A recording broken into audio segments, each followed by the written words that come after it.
بسم اللہ الرحمن الرحیم۔ مسافر کے نماز کے بارے میں کن صورتوں میں مسافر کی نماز قصر ہوتی ہے اور کن صورتوں میں قصر نہیں ہوتی ہے اور ان کے لیے کیا شرائط ہے وہ آپ ناظرین کے سامنے عرض کروں گا۔ پہلی شرط ہے کہ مسافر کا سفر 8 فرسخ شرعی سے کم نہ ہو۔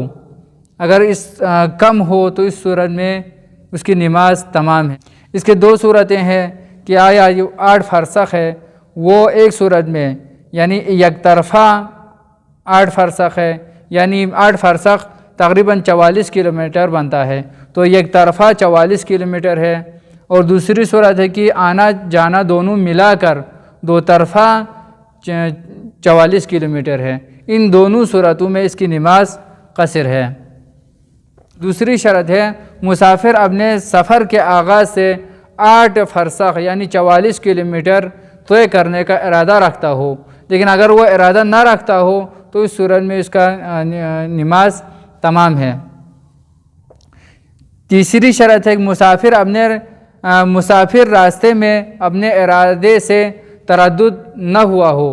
اگر وہ راستے میں تردد کا شکار ہو جائے کہ میں اس سے آگے جاؤں یا نہ جاؤں، واپس جاؤں یا آگے مقصد کی طرف جاؤں، اگر وہ تردد کے شکار ہو جائے تو اس صورت میں وہ نماز تمام ہے۔ لیکن اگر وہ تردد کے شکار نہ ہو، پختہ ارادہ ہو کہ میں 44 کلومیٹر تک آگے جانا ہے، تو اس صورت میں نماز قصر ہے۔ چوتھی شرط ہے مسافر 8 فرسخ تک پہنچنے سے پہلے اپنے وطن سے گزرنے یا وہاں پر توقف کرنے یا 10 دن یا اس سے زیادہ کسی جگہ پر بیٹھنے کا ارادہ نہ رکھتا ہو تو اس صورت میں قصر ہے۔ لیکن اگر وہ راستے میں اپنا وطن ہو، وطن سے وہاں پر بیٹھنے کا ارادہ ہو یا جہاں پر 10 دن رکھنا ہے ادھر بیٹھنے کا ارادہ کرے تو اس صورت میں نماز کو تمام پڑھے۔ پانچویں شرط ہے مسافر کا قصد کسی حرام کام کے لیے نہ ہو۔ اس کا جو ارادہ ہے وہ اس کا سفر ہے وہ کسی کار حرام کے لیے نہ ہو۔ اگر کسی حرام کام کے لیے وہ سفر پہ نکلے ہیں تو اس صورت میں نماز کو تمام پڑھے۔ چھٹی شرط ہے مسافر صحرا نشینیوں میں سے نہ ہو، یعنی خانہ بدوش نہ ہو، کیونکہ خانہ بدوش جو صحرا نشین ہے ان کا شغل، ان کا کام ہی سفر ہے، کیونکہ ان کا بھیڑ بکریاں چرانا ان کا کام ہے، تو وہ صحرا میں نکلتے ہیں، جہاں پر بھی ان کے لیے گھاس اور پانی ملے وہاں پر بیٹھنا ہے۔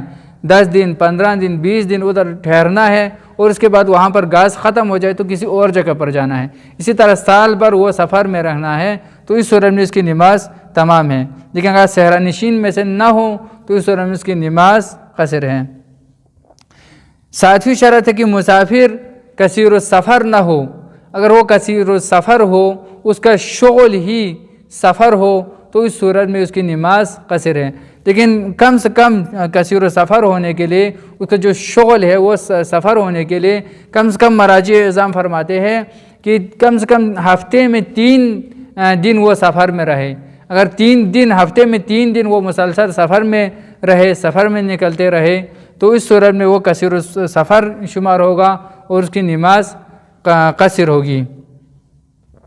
اور 8ویں شرط جو مسافر سفر سے اپنے وطن کی طرف نکلتے ہیں، واپس آتے ہیں، تو اس صورت میں اگر حد تراخص تک نہ پہنچے، حد تراخص سے پہلے اگر وقت نماز ہو جائے تو وہاں پر وہ نماز کو قصر پڑھے۔